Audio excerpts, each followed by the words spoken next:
Cirurgia plástica.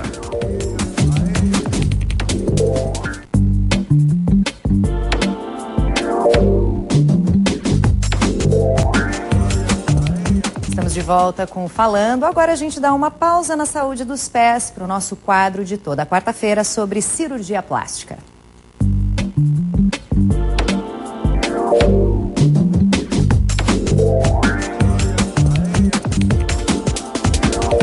Conosco o doutor Fabrício Ferreira, nosso parceiro de toda quarta-feira, doutor. Hoje falando sobre otoplastia. O nome a gente não reconhece muito, mas é um problema bem mais comum do que a gente imagina através desse nomezinho, que é um tanto incomum. É que na realidade é uma condição que faz com que as crianças se sintam muito incomodadas, porque essa situação desagradável já começa na infância, principalmente no primeiro contato no colégio. Que é quando as crianças começam a ser chacoteadas pela condição, né? Recebem vários apelidos. Mas vamos explicar o que é isso. Otoplastia nada mais é do que? A correção da orelha em abano, né? A cirurgia para a correção da orelha. A orelha em abano, na realidade, seria o termo comumente dito, né? O termo técnico seria orelha proeminente. Já começa por esse nome, já deixa a criança frustrada por causa disso, né? Ih, tem orelha de abano, aí começam os apelidos. Isso. Os mais diversos. Vamos começar vendo os nossos slides?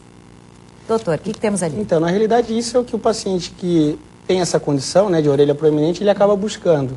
Essa correção, que muitas vezes é confundida como sendo uma orelha grande, e é difícil, é raro a gente pegar uma condição com macrotia, que seria a orelha grande. O que a gente observa é isso, é a projeção anterior das orelhas. Isso tem alguma causa? O que provoca? É uma sobra de pele? É o formato da orelha? É genético? Na maioria das vezes é uma condição que já vem de um pai ou mãe ou algum familiar próximo que tenha essa condição. Isso faz com que a criança também herde. Tem casos, assim, na realidade, de depois da infância a criança dormir mais de um lado, né? Então a gente pode observar aqueles casos que são unilaterais. Mas a maior parte dos casos é bilateral. Mas, por exemplo, a criança dormindo de um lado, essa orelha tende a ficar mais colada à cabeça ou abrir mais? A tendência é que abra um pouco mais, porque na realidade o que acontece é que a porção superior da orelha dobra. E com essa dobra, ela fica com uma projeção mais anteriorizada. E é isso que a gente precisa corrigir. Certo. Vamos para o próximo slide? Então, eu procurei demonstrar aqui na seta vermelha do desenho mais um tom de pele.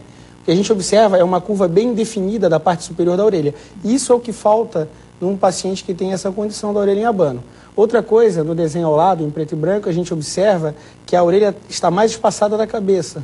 Isso é porque ali a gente tem uma parte de cartilagem que se chama concha, e ela acaba por ser maior do que o padrão normal, ela joga a orelha para frente.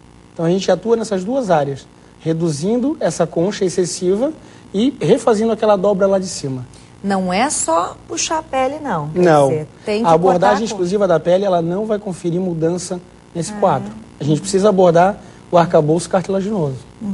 Então a orelha pode se transformar de abano, né? Eu posso ganhar uma orelhinha de abano em função dos meus hábitos. Nesse período da infância, que é quando a cartilagem, ela ainda, apesar de já estar formada do ponto de vista constitucional, mas ela ainda não tem aquela resistência que a gente tem na orelha adulta, né? Então ainda pode, eventualmente, a gente ter aquela alteração, principalmente na porção superior. Mas com o passar do tempo, ela vai adquirindo um aspecto mais rígido e isso não acontece mais. E mito, boné? Não, isso não promove. Boné não vai promover, né? Não, porque normalmente quando você passa a usar boné já é uma idade em que toda essa parte estrutural já está definida.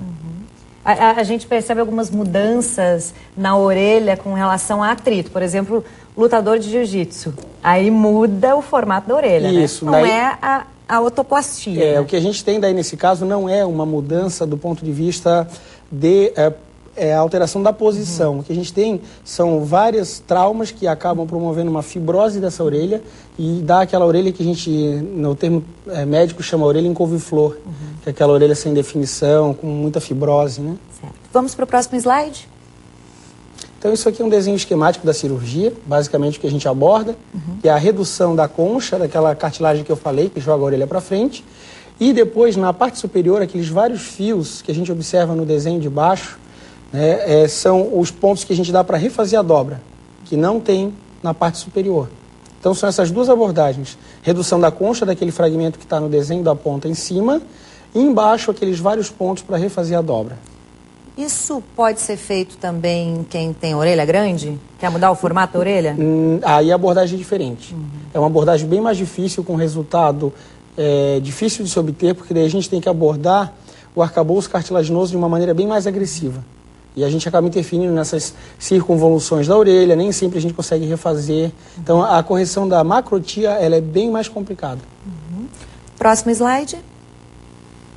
Então isso é o que a gente procura, promover essa rotação da orelha mediante essas duas abordagens, no polo superior e na sua porção média, né? Então a gente não age diminuindo a orelha, a gente só reposiciona a orelha. Com que idade já dá para fazer a cirurgia? Na realidade, a partir dos 3, 4 anos, a gente já pode fazer essa cirurgia. Há, assim, uma tendência de que as crianças procurem de uma maneira mais intensa os pais, com queixas, a partir do momento que elas passam a frequentar a escola. Então, daí a criança passa a receber apelidos e daí ela demonstra aos pais o objetivo de melhorar essa condição. Quanto mais cedo, melhor a cirurgia? Eu acredito que sim, porque dessa forma a gente evita essa... Porque a criança, ela consegue...